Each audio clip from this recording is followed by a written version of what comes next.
Sir Arnold, sabi nila, ang kahirapan ang pinakamalupit na guro sa lahat. Kaya napipilitan ng tao na makipag-usap sa mga puwersang hindi dapat guluhin. Pero huli na nang natutunan ko na ang ilang aral ay may kapalit na umabot sa maraming henerasyon. At ang ilang tulong ay may mga kadena na mas mabigat pa sa pasaning iniaalis nito. Ako si Teodoro Reyes at sumusulat ako sa iyo mula sa Barrio San Isidro sa Bataan, kung saan ang lupa sa ilalim ng aking mga paa ay nagsasabi ng kwento ng 3 sunod-sunod na taon ng tagtuyot. 3 taon, Sir Arnold. 3 taon na pinanood ko ang aking palayan na bumiyak na parang babasaging palayok. Ang lupa ay nahati sa mga hugis, nakamukha ng mga linya sa aking mga palad na puno ng guhit. Ang mga kanal ng patubig na dating nagdadala ng tubig na nagbibigay buhay ay wala ng laman kundi alikabok at mga tuyong labi ng mga patay na palaka. Ang kanilang maliliit na buto ay naputla sa ilalim ng walang awang araw. Taong 1987 noon, at ang bigat ng pagkabigo ay dumidiin sa aking dibdib na parang bato. Ang aking asawa, si Rosa, ay nagsimula ng magtipid ng aming bigas sa mga bahaging napakaliit na halos hindi na ito pumupuno sa aking palad. Ang aming 3 anak, si Miguel, 12, si Elena, 10, at si Munting Andres, 7 taon pa lang, ay pumayat na. Ang kanilang mga mata ay napakalaki para sa kanilang mga payat na mukha. Hindi na sila humihingi ng dagdag sa hapunan dahil natutunan na nila sa malupit na karunungang itinuturo ng gutom sa mga bata na walang dagdag na ibibigay. Naaalala ko noong nakatayo ako sa gilid ng aking lantang bukid, isang mainit na hapon. Ang mga alon ng init ay umaangat mula sa bitak na lupa na parang mga di nakikitang apoy. Ang mga kalapit na bukid ay walang hanggang nakalatag sa lahat ng direksyon. Isang patchwork ng kayumangging kasiraan kung saan dapat sana ay umuusbong ang luntian. Ang ibang mga magsasaka ay nagsimula ng iwan ang kanilang lupa. Isinasakay ang kanilang mga pamilya sa mga jeepney papuntang Maynila. Hinahabol ang mga tsismis tungkol sa trabaho sa konstruksyon at pabrika.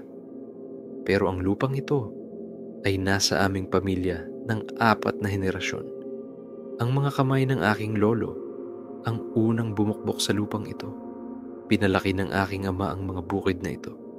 At ngayon pinapanood ko na walang magawa habang lahat ay nagiging alikabok sa ilalim ng aking mga paa. Sumama sa akin si Rosa ng gabing iyon. Ang kanyang mga yapak ay gumagawa ng malambot na tunog laban sa tumigas na lupa. Inilapag niya ang kanyang kamay sa aking balikat.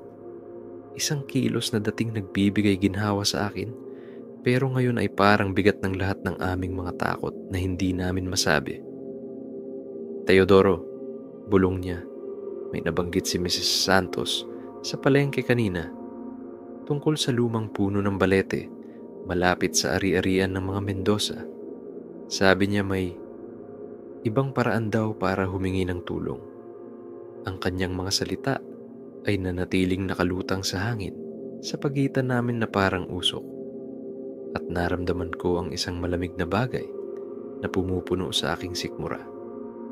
Kinabukasan ng hapon, Sir Arnold, natagpuan ko ang aking sarili na naglalakad sa maalikabok na daan patungo sa palengke. Ang aking walang lamang sako ay nakasabit sa aking balikat na parang panlilibak sa mas magandang panahon. Ang araw ay walang awang tumatama at ang ilang natitirang kalabaw sa lugar ay naghanap ng lilim sa kung anong anino ang makikita nila. Ang kanilang mga tagiliran ay humihingal ng mabigat na hininga. Ang palengke ay anino na lang ng dating kalagayan nito, kung saan dati ay dose-dosenang nagtitinda ang nag-aalok ng bundok-bundok na sariwang gulay at bigas. Ngayon ay ilan na lang ang natitira. Ang kanilang kakaunting paninda ay nalantats sa ilalim ng mga improvised na tolda. Lumapit ako kay Aling Remedios. Isang matandang babae na nagtitinda ng mga ugat na gulay doon, simula pa bago ako ipinanganak. Ang kanyang mga kamay na puno ng guhit ay nagsusuri sa isang maliit na tumpok ng kamote. Itinatanggal ang mga masyadong tuyot para ibenta.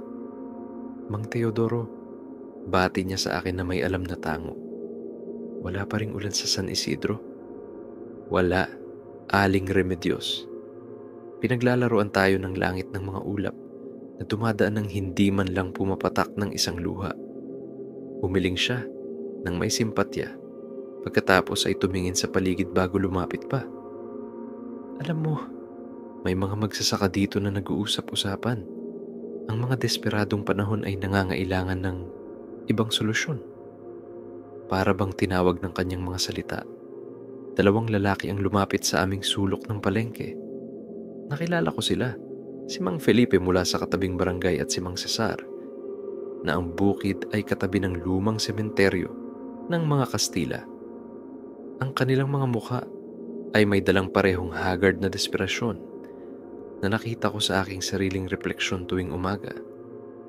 "Teodoro," sabi ni Felipe ng mahina, "pinag-uusapan lang namin kung ano ang sinabi sa amin ni Aling Perla kahapon." Tumingin siya ng nerbiyos sa ibang nagtitinda bago nagpatuloy. Sabi niya, ang kanyang lolo raw ay nakaligtas sa 7 taon ng tagtuyot sa pamamagitan ng pakikipag-ayos. Pakikipag-ayos? Ulit ko. Kahit na may malamig na bagay na gumagalaw sa aking dibdib. Tumango si Cesar ng seryoso. Sa kapre sa lumang puno ng balete, malapit sa ilog, nag-iwan ang kanyang lolo ng mga handog, bigas, tabako, barya, at humingi ng tulong nila. Kinabukasan, ang kanyang bukid lang ang nanatiling luntian. Ngumuso si Aling Remedios. Ang aking sariling lola ay may katulad na kwento, pero palagi niyang binabalaan na ang ganitong tulong ay may mga kondisyon. Ang duwende at kapre, hindi sila nagbibigay ng kahit ano ng libre. Kondisyon? Tanong ko.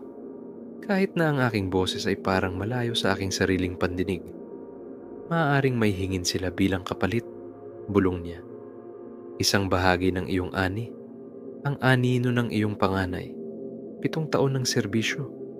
Iba-iba ang mga kwento, pero ang bayad ay palaging malaki. Ang palengke ay tila naging mas tahimik sa paligid namin, na para bang nakikinig ang mismong hangin. Naramdaman ko ang bigat ng mga salita ni Rosa mula noong nakaraang gabi, ang alaala ng mga pungay na pisngi ng aking mga anak, ang walang hanggang lawak ng bitak na lupa na dating kabuhayan ko. Nasaan itong puno ng balete?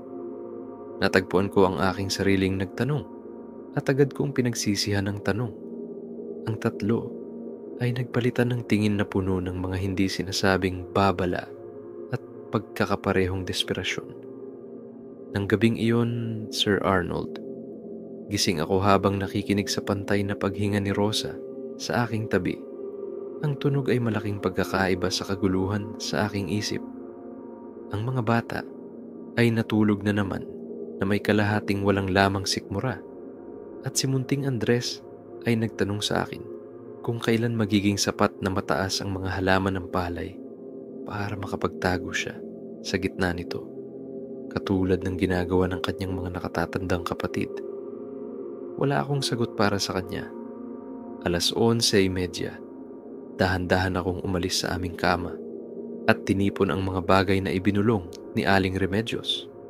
Isang dakot ng aming natitirang bigas, 3 piraso ng tabako ni Pedro na iniipon ko para sa Pasko, at 20 piso, halos lahat ng pera na natitira sa amin.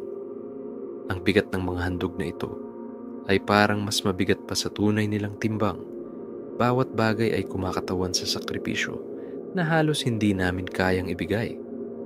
Ang paglakad patungo sa puno ng balete ay dinala ako sa mga labi ng mga dating umuusbong na bukid. Sa liwanag ng buwan, ang bitak na lupa ay parang mukha ng ibang mundo, dayuhan at marahas. Ang matandang puno ay nakatayo sa pagitan ng aking lupa at ng iniwang ari-arian ng mga Mendoza. Ang malaking puno nito ay nakabihis sa mga hugis na parang sadya, na para bang ang kahoy mismo ay inukit ng mga di nakikitang kamay. Habang nakatayo sa harap nito, Sir Arnold, naramdaman kong parang bata ako ulit. Maliit, takot, at lubos na nag-iisa. Ang mga ugat ng puno na nakalawit ay parang mga kurtina sa tahimik na hangin. Lumilikha ng mga bulsa ng mas malalim na kadiliman na parang kumikilos sa sarili nilang ritmo. May dala akong maliit na flashlight, pero ang liwanag nito ay parang nilalamon ng presensya ng puno. Nagiiwan lang ng mga piraso. Isang bahagi ng kulubot ang balat dito, isang kumpol ng dahon doon. Hindi ko alam kung may nakikinig, bulong ko sa kadiliman. Ang aking boses ay halos hindi ko marinig. Pero ang aking pamilya ay gutom na. Ang aking mga anak ay pumapayat. At ang aking asawa ay nagpapanggap na hindi niya napapansin na ibinibigay ko sa kanya ang aking bahagi ng bigas tuwing gabi. Inilapag ko ang mga handog sa puno ng puno. Inayos ko ang mga ito ng maingat sa isang patag na bato na parang inilagay doon para sa eksaktong layuning ito. Ang bigas ay bahagyang kumalat sa mahinang hangin at natagpuan ko ang aking sariling nagtataka kung gaano karaming iba pang desperadong kaluluwa ang tumayo sa eksaktong lugar na ito, gumagawa ng parehong imposibleng kasunduan. Kung may nariyan, anumang kapre, anumang duwende na maaaring maawa sa desperasyon ng isang ama, humihingi ako ng inyong tulong.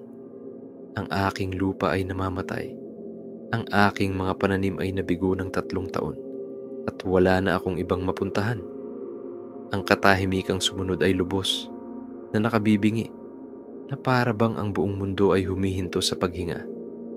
Pagkatapos, nang akmang tatalikod na ako, kumbinsido sa aking sariling kahangalan, may narinig akong huminto sa aking puso. Ang malambot na tunog ng tawa, parang wind chimes na gawa sa ibinulong na lihim. Bumalik ako sa bahay bago sumikat ang araw. Sir Arnold, ang aking puso ay tumatakbo pa rin mula sa kung ano ang narinig ko o inakala kong narinig sa ilalim ng puno ng balete. Gumalaw si Rosa nang bumalik ako sa kama, pero hindi siya nagising at nakahiga ako doon na nakatitig sa kisame hanggang sa tumilaok ang unang tandang sa malayo. Nang umaga, sinabi ko sa aking sarili na sisilipin ko ang mga bukid gaya ng dati, umaasang makikita ang parehong bitak na ilang nabumati sa akin ng 3 taon. Pero habang lumabas ako, may huminto sa akin. Ang hangin ay iba ang pakiramdam. Hindi mas malamig, eksakto, pero mas hindi nakabibigat, na para bang ang dumudurog na bigat ng tagtuyot ay bahagyang umangat. Naglakad ako patungo sa aking mga bukid na may sukatan na hakbang. Takot na umasa.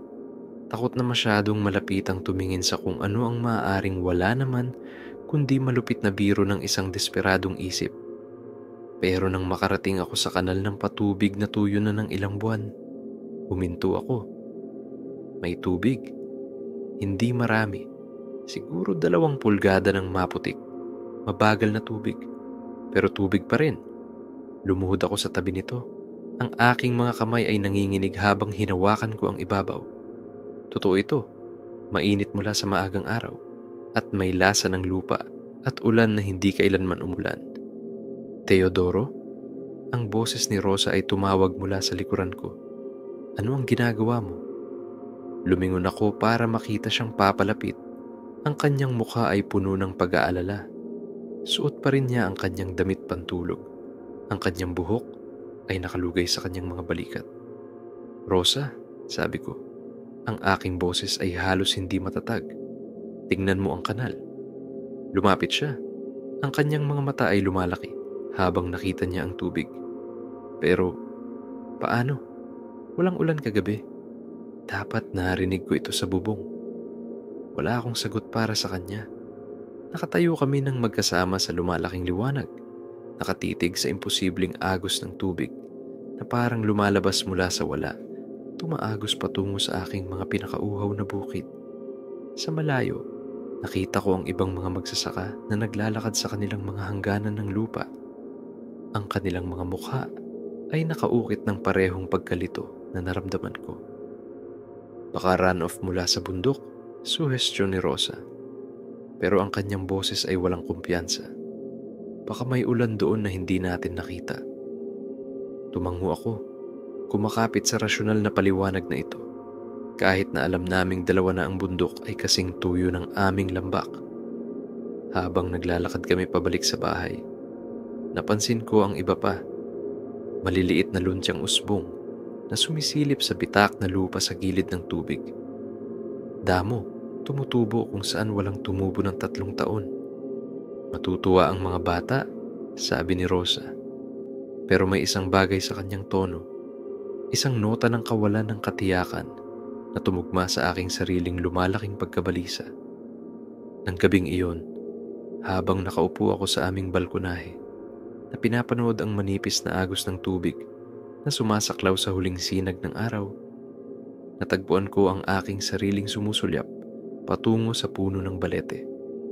Sa paglalim ng kadiliman, ito ay parang kumikilos ng enerhiya na hindi ko kailanman napansin noon. 3 araw na ang lumipas, Sir Arnold. Ang tubig sa aking kanal ay tumaas mula sa isang tulo, sa isang matatag na agos, at ang luntiang usbong sa kanyang mga pampang ay dumami sa mga patch ng tunay na damo. Natagpuan ko ang aking sariling hinihila na suriin ang imposibleng pagpapala na ito tuwing ilang oras, bahagi mula sa pagkamangha at bahagi mula sa lumalaking takot na baka ito ay mawala na parang misteryoso tulad ng pagdating nito. Sa isa sa mga inspeksyon sa gabi, habang ang araw ay nagpipinta sa kalangitan ng mga kulay ng kahel at lila, doon ko unang nakita siya. Hindi siya mas matangkad kaysa sa aking 7 taong gulang na si Andres, pero walang batang-bata tungkol sa kanyang presensya. Ang kanyang balat ay kulay ng mayamang lupa pagkatapos ng ulan, at ang kanyang mga mata ay may lalim na parang mas matanda pa sa puno ng balete mismo. Suot niya ang mga damit na parang hinabi mula sa mga anino at liwanag ng buwan, at nang umiti siya, naramdaman ko ang isang malamig na bagay na pumupuno sa aking dibdib. "Mang Teodoro," sabi niya. Ang kanyang boses ay may dalang bigat ng mga umuugong na dahon at malayong kulog. "Hinahangaan mo ang aming regalo. Dapat tumakbo ako." Bawat instinct sa aking katawan ay sumisigaw sa akin na tumalikod at tumakas. Pero ang aking mga paa ay nanatiling nakabaon sa lugar, na para bang ang lupa mismo ang humahawak sa akin doon. Ikaw ang nagdala ng tubig?" Ang kanyang tawa ay tulad ng tunog na narinig ko sa ilalim ng puno ng balete. Wind chimes na gawa sa ibinulong na lihim. "Ako si Kapitan, pinuno ng mga duwende sa teritoryong ito. At oo, narinig namin ang iyong pakiusap. Ang iyong desperasyon ay umawit sa amin sa kadiliman. Bakit?" Ang salita ay lumabas sa aking mga labi bago ko ito mapigilan. "Bakit ako tinulungan?" Lumawak ang ngiti ni Kapitan. Inilalantad ang mga ngipin na parang pinahiran ng mga bato sa ilog. "Dahil, Mang Teodoro, nauunawaan namin ang bigat ng gutom. Alam namin kung ano ang ibig sabihin ng panunuod sa mga mahal mo sa buhay na naglalaho, habang ang mundo ay walang inalok kundi alikabok at walang lamang pangako." Itinuro niya sa aking mga bukid, at napansin ko na saan man dumampi ang tubig, ang lupa ay nagsisimulang lumambot, na nagpapakita ng mga palatandaan ng pagkabunga na dating mayroon ito. "Maaari kaming magbigay ng higit pa sa agos na ito," nagpatuloy siya. "Maaari naming gawin ang inyong mga bukid na pinakaproduktibo sa buong Bataan. Ang inyong palay ay tutubo ng matangkad at ginto, habang ang mga pananim ng inyong mga kapitbahay ay patuloy na mabibigo.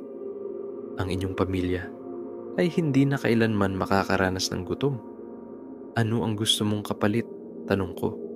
Kahit na bahagi ko ay natatakot na sa sagot, ang ekspresyon ni Kapitan ay naging mapag-isip, halos banayad. "Walang hindi mo kayang ibigay, magsasaka. Walang hindi mo kusang ibibigay kapag dumating na ang panahon. Sa ngayon, tanggapin mo lang ang aming regalo at panoorin ang pagbabago ng iyong kapalaran. Bago pa ako makasagot, humakbang siya pabalik sa lumalaking mga anino at naglaho na parang hindi siya kailanman nandoon. Tanging ang tunog ng umaagos na tubig ang natira at yung kakilakilabot na katiyakan. Nakasisimula ko pa lang ng isang kasunduan na ang tunay na halaga ay hindi ko pa nauunawaan. Sa loob ng 2 linggo, Sir Arnold, ang aking mga bukid ay naging isang bagay na sumalungat sa lahat ng lohika at karanasan. Kung saan dati ay may bitak na lupa at lantang mga tangkay, ngayon ay nakatayo ang mga hilera ng mga halaman ng palay na napakaluntian at malakas na parang kumikislap sa liwanag ng umaga. Ang mga ulo ng butil ay nagsisimula ng mabuo, mabigat at ginto kahit na sa lahat ng karunungan sa agrikultura ay kailangan pa nila ng mga buwan para maabot ang ganitong kalagayan. Nakatayo si Rosa sa aking tabi isang umaga. Ang kanyang kamay ay nakaharang sa kanyang mga mata habang nakatitig sa aming imposibleng ani. "Teodoro," bulong niya, "hindi ito maaring natural. Tingnan mo ang ari-arian ng mga Mendoza katabi ng atin." Sinundan ko ang kanyang tingin sa lupa ng aming kapitbahay, kung saan ang pagkakaiba ay napakalaki na parang larawan na hinati sa gitna. Ang kanilang mga bukid ay nanatiling parehong basal na ilang na gumugulo sa aming buong rehiyon, habang ang amin ay umuusbong na parang pinagpala ng isang mabait na Diyos. Ang hangganan ng lupa sa pagitan ng aming mga lupa ay hindi minarkahan ng anumang bakod, kundi ng dramatikong pagbabago mula sa kasaganaan patungo sa kasiraan. "Papa!" sigaw ni Munting Andres. Tumatakbo patungo sa amin na kasunod ang kanyang mga kapatid. "Ang palay ay mas matangkad na kay Elena ngayon. Pwede na ba tayong maglaro ng taguan sa mga bukid gaya ng ginawa mo noong bata ka pa?" Ang tuwa sa kanyang boses ay dapat sanang pumuno sa aking puso ng init, pero sa halip, naramdaman ko ang isang panginginig na walang kinalaman sa hangin ng umaga. Sa malayo, nakikita ko ang mga taong nagtitipon sa tabi ng kalsada. Mga kapitbahay, kamag-anak, ibang mga magsasaka na dumating para saksihan ng himala na pinag-uusapan na ng lahat sa barangay. Ang aking bayaw, si Mang Ernesto, ay kabilang sa kanila. Ang kanyang mukha ay maskara ng halos hindi natatakpang sama ng loob. "Teodoro," tawag niya habang papalapit. "May mga nagtatatanong ang mga tao. Gusto nilang malaman ang iyong lihim. May nagsasabi na nagtago ka ng tubig. Iba naman ay iniisip na nakahanap ka ng nakatagong bukal." "At ano ang iniisip mo, kuya?" tanong ko. Kahit na kinakatakutan ko ang kanyang sagot, lumiksi ang mga mata ni Ernesto habang pinag-aaralan niya ang aking umuusbong na mga pananim.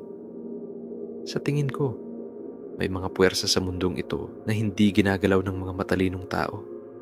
Sa tingin ko, ang ilang regalo ay may mga presyo na hindi agad nakikita." Nang gabing iyon, habang naghahanda si Rosa ng isang handaan mula sa mga gulay na kahit papaano ay lumitaw sa aming hardin sa kusina, mga gulay na umusbong at nanimulan sa loob ng ilang araw, natagpuan ko ang aking sariling pinapanood ang mga mukha ng aking mga anak. Mas puno na ang mga ito ngayon. Ang kanilang mga pisngi ay hindi napungay ng gutom. Ang kanilang mga mata ay maliwanag ng kasiyahan na dulot ng mga busog na tiyan at puno ng pag-asang mga puso. Pero si Miguel, ang aking panganay, ay nakatingin sa akin sa kabila ng hapag. May kakaiba sa kanyang ekspresyon. Isang alam na tingin na parang masyadong mature para sa kanyang 12 taon. "Papa," mahina niyang sabi, "may kakaibang panaginip ako kagabi. Tungkol sa maliliit na tao na sumasayaw sa ating mga bukid, kumakanta ng mga awit na hindi ko naintindihan." Huminto ang kamay ni Rosa sa kanyang mangkok ng bigas at naramdaman ko ang bigat ng hindi sinasabing, kasunduan ni Kapitan na bumabalot sa aming pamilya na parang anino. Ang pagbabago kay Munting Andres ay nagsimula ng napakasutil, Sir Arnold, na sa una ay itinanggi namin ni Rosa ito bilang natural na kagalakan ng isang batang ang pamilya ay sa wakas ay nakatakas sa multo ng gutom. Mas madalas siyang tumawa, naglaro ng may enerhiya na hindi namin nakita sa loob ng mga buwan, at kumain ng may sigasig ng isang taong bumabawi sa nawalang panahon. Pero pagkatapos ay napansin namin ang iba pang mga bagay. Ito ay sa panahon ng hapunan isang gabi habang nakaupo kami sa paligid ng aming mesa na puno ng imposibleng kasaganaan nang magsimulang makipag-usap si Andres sa isang taong wala doon. Hihinto siya sa gitna ng pagkain, ikiling ang kanyang ulo na parang nakikinig, pagkatapos ay kikilitiin sa ilang hindi naririnig na biro bago sumagot sa isang wika na parang umuugong na dahon na hinaluan ng umaagos na tubig. Andres, banayad na sabi ni Rosa, "Sino ang kinakausap mo, anak?" Tumingin sa kanya ang aming bunso na may mga mata na parang mas matanda pa sa kanyang 7 taon. At sa isang sandali lang, maaaring sumumpa ako na nakita ko ang mga gintong tuldok na sumasayaw sa kanyang madilim na mga mata. Si Kapitan at ang kanyang mga kaibigan mama, nakatira na sila sa ating mga bukid ngayon. Napakaligaya nila dahil ang palay ay lumalaki ng napakaganda. Nalaglag ang kutsara mula sa kamay ni Rosa, tumunog laban sa kanyang mangkok. Nagpalitan ng nag-aalalang tingin sina Miguel at Elena, pero nagpatuloy lang sa pagkain si Andres na parang walang hindi pangkaraniwang nangyari. Ano ang hitsura nila, itong mga kaibigan? Tanong ko. Ang aking boses ay maingat na kontrolado sa kabila ng yelo na nabubuo sa aking mga ugat. Maliit, gaya ko, pero mas matanda. Mas matanda pa. Sabi ni Kapitan, matagal na silang naghihintay ng isang tao na makakasama nila sa mga bukid. Sabi niya, espesyal ako dahil nakikita ko na sila ng malinaw ngayon. Ngumiti si Andres at sa inosenteng ekspresyon na iyon, nakita ko ang isang bagay na nagpayelo sa aking dugo. Ang kanyang mga ngipin na lubos na normal ng umagang iyon ay may mga gilid na ngayon ay parang masyadong matalim, masyadong anggular. At nang tumawa siya, ang magandang tunog na nagdulot sa amin ng napakaraming tuwa. May isang undertone na nagpaalala sa akin ng wind chimes na gawa sa buto. "Teodoro," bulong ni Rosa, inabot sa mesa para hawakan ang aking kamay. Ang kanyang mga daliri ay nanginginig. "Ano ang ginawa mo?" Nang gabing iyon, pagkatapos matulog ng mga bata, nakatayo ako sa ibabaw ni Andres habang siya ay natutulog. Sa liwanag ng buwan na dumadaan sa aming bintana, ang kanyang mga katangian ay mukhang iba. Mas anggular. Ang kanyang balat ay may mahinang liwanag na parang kumikilos sa kanyang paghinga. Habang pinapanood ko, ngumiti siya sa kanyang pagtulog at bumulong ng mga salita sa kakaibang wika na iyon. Ang kanyang boses ay may mga harmonics na walang lalamunan ng tao ang dapat makagawa. Lumitaw si Rosa sa aking tabi. Ang kanyang mukha ay namumutla sa takot. Nagbabago siya, hindi ba? Ito ang presyong hinihingi nila. Gusto kong tanggihan na mag-alok ng ilang rasyonal na paliwanag, pero ang ebidensya ay hindi maikakaila. Ang aming bunso, ang aming sanggol, ay dahan-dahang nagiging ibang bagay. Isang bagay na mas nabibilang sa kaharian ni Kapitan kaysa sa amin. Kailangan kong ayusin ito, bulong ko. Paano? Ang boses ni Rosa ay nabasag sa salita. Paano ka makikipag-usap sa mga nilalang na tinitingnan ng ating mga anak bilang bayad para sa retry a continue edit, kanilang mga regalo? Sa malayo, narinig ko ang tunog ng tawa na lumalutang mula sa aming mga bukid. 12-12 ng boses na nagdiriwang ng kanilang pinakabagong nakuha. Kinaumagahan, Sir Arnold, sinimulan ko ang magiging pinakadesperadong linggo ng aking buhay. Sinabi ko kay Rosa na magbebenta ako ng ilan sa aming mahiwagang ani, pero sa halip ay naglakbay ako sa bawat simbahan, bawat manggagamot, bawat matandang babae sa loob ng 50 kilometro ng aming baryo. Naghahanap ng isang taong makakatulong sa akin na sirain ang anumang di banal na kontrata na ginawa ko. Si Padre Miguel sa aming parokya ay nakinig sa aking kumpisal na may lumalaking pagkabahala. Ang kanyang mga kamay na puno ng guhit ay humahawak sa kanyang rosaryo. Nang napakahigpit na ang kanyang mga buko ay pumuti. Nang matapos ako, tahimik siya ng mahabang sandali bago magsalita. Teodoro, nakipagkasundo ka sa mga puwersang nabubuhay sa labas ng biyaya ng Diyos. Ang simbahan ay may mga panalangin para sa proteksyon, pero ang pagsira ng isang supernatural na kontrata, umiling siya ng malungkot. Iyon ay nangangailangan ng ibang uri ng interbensyon.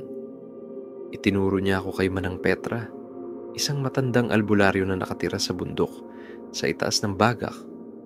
Ang paglalakbay ay tumagal sa akin ng 3 oras sa pamamagitan ng jeepney at paglalakad, pag-akyat sa mga landas na parang mas matanda pa sa alaala mismo. Natagpuan ko siya sa isang maliit na bahay kubo na napapalibutan ng mga halaman at kakaibang simbolo na nakaukit sa mga puno ng niyog. Sinuri ni Manang Petra ang lupa na dinala ko mula sa aking mga bukid. Inilapit ito sa kanyang ilong at tinikman ito gamit ang dulo ng kanyang dila. Ang kanyang mga mata, malabo dahil sa katarata, ay parang mas malinaw na nakakakita kaysa sa akin. Mahika ng duwende, kumpirma niya. Tinura ang lupa sa sahig. Napakaluma, napakalakas. Ang iyong anak, nagiging isa na siya sa kanila, hindi ba? Maaari mo bang pigilan ito? Tanong ko. Ang aking boses ay nabasag sa mga salita. Tahimik siya ng mahabang panahon, kumonsulta sa mga buto at bato na hindi ko kilala. Sa wakas, tumingin siya sa akin na may maaring awa. Ang pagbabago ay maaring pigilan, pero tanging kung ang orihinal na kasunduan ay muling makikipag-usap. Kailangan mong harapin muli si Kapitan. Mag-alok sa kanya ng ibang bagay na may parehong halaga. Ano ang maaring may parehong halaga sa aking anak? Ang kanyang sagot ay tumama sa akin na parang pisikal na suntok. Ibang bata o ang iyong sariling buhay. Ito lang ang mga pera na nauunawaan ng duwende. Bumisita ako sa 3 pang manggagamot ng araw na iyon. Bawat isa ay nagbibigay sa akin ng parehong kakilakilabot na sagot. Sa oras na nakauwi ako, ang araw ay lumulubog na. At nakita ko si Andres na naglalaro sa aming masaganang mga bukid. Ang kanyang tawa ay may dalang di pantaong harmonya na lumalakas bawat araw. Sinalubong ako ni Rosa sa aming pinto. Ang kanyang mukha ay may bakas ng luha. Hindi na niya naaalala ang aking mga uyayi, bulong niya. Nang subukan kong kantahan siya, tinama niya ako. Sinabi na maling salita ang kinakanta ko. Pero Teodoro, ang mga salitang kinanta niya pabalik, hindi sila sa anumang wika na narinig ko. Nang gabing iyon, habang pinapanood ko ang aming bunso na natutulog, napagtanto ko na ang oras ay mas mabilis na nauubusan kaysa sa aking inakala. Nang gabing iyon, Sir Arnold, hindi ko kayang tiisin na mahiga sa kama na nakikinig sa mga kakaibang tunog na ginagawa ng aking anak sa kanyang pagtulog, mga klik at sipol na hindi nabibilang sa anumang wika ng tao. Sa halip, bumangon ako at naglakad patungo sa puno ng balete, inihimok ng galit na mas mainit pa sa aking takot. Hindi ko na kailangang tumawag o magsagawa ng anumang ritual. Naghihintay sila sa akin. Nakatayo si Kapitan sa puno ng matandang puno, pero hindi na siya nag-iisa. 12 ng duwende ang nakapaligid sa kanya. Ang kanilang balat na kulay lupa ay kumikislap sa liwanag ng buwan na parang pinahiran na bato. May ilan na nakaupo sa mga ugat sa itaas. Iba ay lumabas mula sa mga butas sa lupa na hindi ko kailanman napansin noon. Ang kanilang mga mata ay sumasalamin sa liwanag ng buwan na parang maliliit na bituin, at ang kanilang sama-samang presensya ay ginagawang mabigat ang hangin mismo ng kapangyarihan mula sa ibang mundo. Mang Teodoro, bati sa akin ni Kapitan na may parehong kakilakilabot ng ngiti. Mukhang may problema ka. Hindi ka ba nasisiyahan sa aming regalo? Ang iyong mga bukid ay kinaiinggitan ng buong lalawigan. Ibalik mo ang aking anak, sabi ko. Ang aking boses ay hilaw sa desperasyon at galit. Ano man ang kasunduan natin, tinatapos ko na ito ngayon. Ang tawa na tumaas mula sa mga nakakatipong duwende ay parang tunog ng hangin sa isang sementeryo. Ang ekspresyon ni Kapitan ay nanatiling nakakaaliw, pero nakuha ko ang isang mas madilim na kumikislap sa kanyang mga matandang mata. Ang mga kasunduan, kapag nagawa na, ay hindi maaaring basta-basta masira. Magsasaka. Ang iyong anak ay kusang pumupunta sa amin ngayon. Bawat araw, nagiging higit pa siya sa kung ano ang lagi niyang dapat maging isa sa amin. 7 taon pa lang siya. Hindi niya nauunawaan kung ano ang nangyayari sa kanya. Ang pag-unawa ay hindi kinakailangan. Ang isa pang duwende ay nagsalita mula sa mga anino. Ang kanyang boses ay parang mga tuyo na dahon na umuugong. Tanging pagtanggap, ang bata ay nabibilang na sa aming kaharian ngayon. Bilang kapalit, ang iyong mga bukid ay uusbong ng 7 henerasyon. Humakbang ako pataas. Ang aking mga kamay ay nakakuyom sa mga kamao. Kahit na ano ang magagawa ng lakas ng tao laban sa mga ganitong nilalang, hindi ko alam. Susunugin ko mismo ang mga bukid bago ko hayaang kunin mo siya. Nawala ang ngiti ni Kapitan, at sa unang pagkakataon, nakita ko ang tunay na kapangyarihan na nasa ilalim ng kanyang maliit na anyo. Ang temperatura sa paligid namin ay bumaba hanggang sa ang aking hininga ay lumabas sa nakikitang mga buga, at ang mga anino ay nagsimulang gumalaw ng hiwalay sa kanilang mga pinagmulan. Pipiliin mo ang kahirapan sa halip na kasaganaan, gutom sa halip na kasaganaan, kamatayan sa halip na buhay. Ang kanyang boses ay may dalang bigat ng mga pagguho ng lupa at lindol. Ang iyong pamilya ay magugutom nang walang aming proteksyon. Kung gayon, hayaan kaming magutom bilang mga tao sa halip na umunlad bilang mga halimaw. Ang katahimikang sumunod ay ganap. Walang mga insekto, walang hangin, ni ang tunog ng aking sariling tibok ng puso. Pagkatapos ay muling nagsalita si Kapitan. Ang kanyang boses ay tahimik, pero malinaw na dala sa supernatural na katahimikan. Napakabuti, Teodoro Reyes. Dahil tinatanggihan mo ang aming mga mapagbigay na tuntunin, nag-aalok kami sa iyo ng isang huling pagpipilian. Ibigay mo sa amin ang aming hawak na, o bukas ng gabi, kukunin namin hindi lang ang iyong bunso, kundi ang lahat ng 3 mong anak. Ang mga duwende ay nagsimulang magpalabo pabalik sa mga anino, pero ang huling salita ni Kapitan ay nanatiling nakalutang sa hangin na parang sumpa. Mayroon kang hanggang sa susunod na hating gabi para magpasya. Bumalik ako sa aming bahay sa pinakamadilim na oras bago mag-umaga, Sir Arnold, at umupo sa aming mesa sa kusina habang ang aking pamilya ay natutulog ng payapa sa itaas. Ang bigat ng ultimatum ni Kapitan ay dumiin sa akin na parang ang lupa mismo ay tumira sa aking mga balikat. Sa harap ko ay nakalatag ang 2 landas na magtutukoy hindi lang sa aking kinabukasan, kundi sa kinabukasan ng lahat ng aking pinahahalagahan. Kung isusuko ko si Andres sa duwende, mawawala sa akin ang aking bunso, pero maliligtas sina Miguel at Elena. Ang aming mga bukid ay patuloy na uusbong.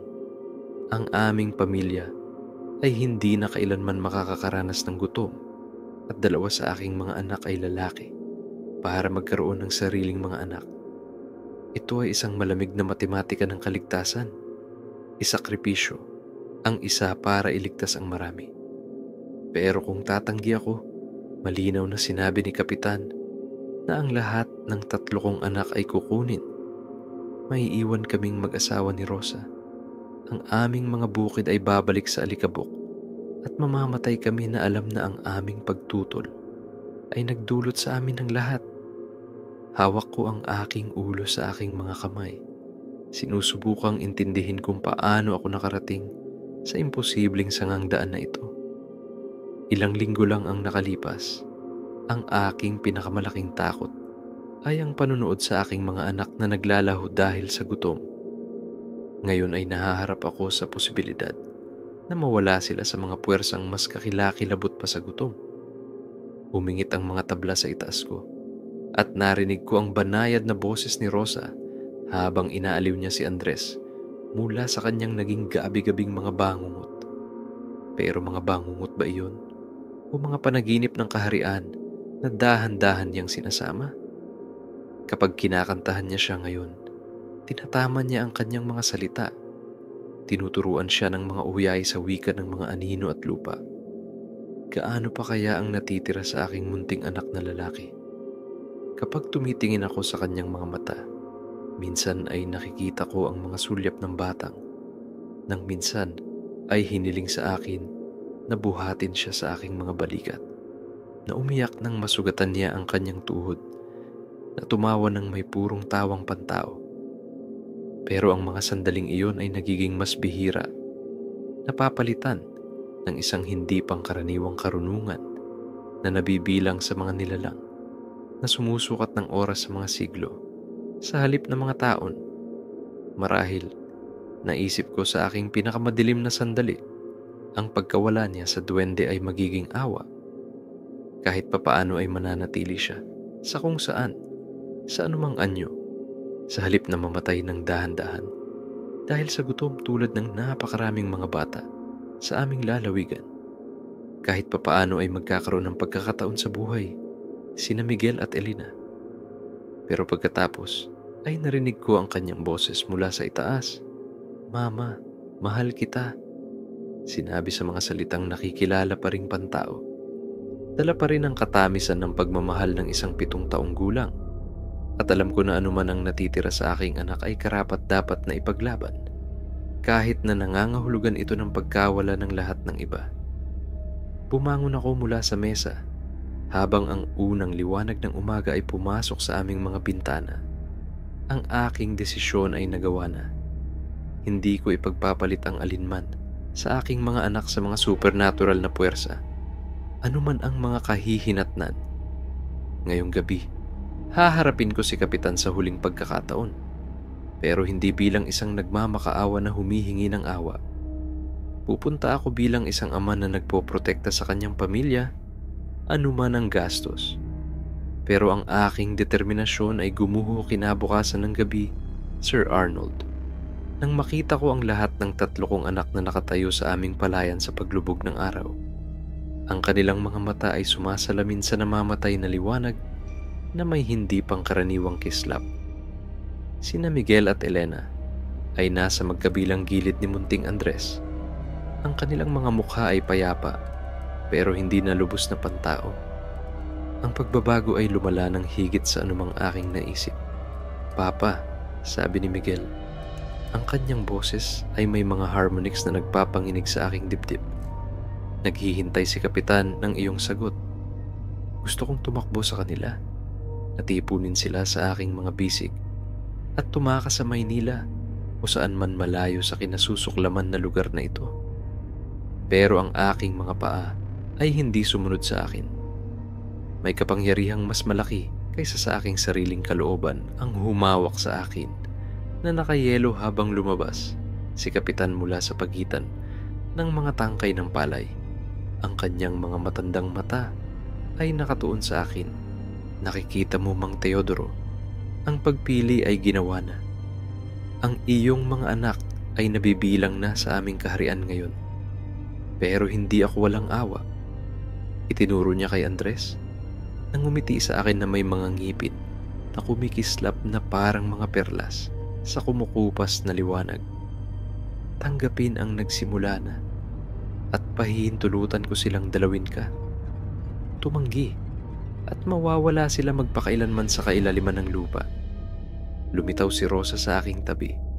Ang kanyang kamay ay nakahanap sa akin na may desperadong lakas. "Teodoro," bulong niya. "Ano ang sinasabi niya?" Tumingin ako sa mukha ng aking asawa. Nakita ang takot at pagkalito doon, at napagtanto na hindi niya nakikita ang nakikita ko.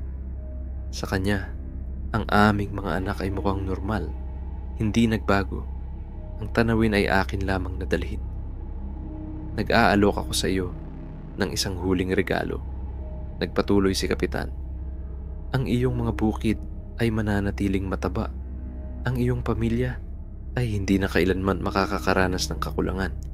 At ang iyong mga anak ay mabubuhay magpakailanman sa isang kaharian kung saan ang gutom at sakit ay hindi makaabot sa kanila. Ang hinihingi ko lang bilang kapalit ay ang iyong pagtanggap." Humiwalay si Andres sa kanyang mga kapatid at tumakbo sa akin. Ang kanyang maliliit na bisig ay pumulupot sa aking baywang. Sa isang sandali, naramdaman niya na matibay at mainit at lubos na pantao. "Papa, huwag kang malungkot," sabi niya. Tumitingin sa akin na may mga mata na may bakas pa rin ng batang naaalala ko. "Magiging masaya kami doon at sisiguraduhin namin na ang palay ay palaging tutubo para sa iyo at kay Mama." Sa sandaling iyon, Sir Arnold, naunawaan ko na nawala ko na sila. Ang kasunduan ay natatakan hindi sa aking mga salita ng gabing iyon sa ilalim ng puno ng balete, kundi sa desperadong pagiging handa ng aking puso na tanggapin ang anumang kaligtasan, anuman ang gastos. "Mag-ingat kayo sa isa't isa," bulong ko sa aking mga anak. Ang aking boses ay nabasag. "Tandaan na mahal kayo ng inyong papa." Habang papalapit ang umaga, nagsimula silang magpalabo na parang hamog sa umaga. Ang kanilang mga anyo ay nagiging translucent bago lubos na nawala. Si Kapitan ang huling nawala. Ang kanyang huling salita ay umalingaw-ngaw sa aming ngayon ay walang lamang mga bukid. "Ang palay ay palaging tutubo, Teodoro Reyes. Iyan ang aming pangako sa iyo." Nang tumingin si Rosa sa paligid, nalito at tumatawag sa kanilang mga pangalan, hindi ko kayang ipaliwanag ang hindi siya pinahintulutang makita. At kaya sumusulat ako sa iyo ngayon, Sir Arnold.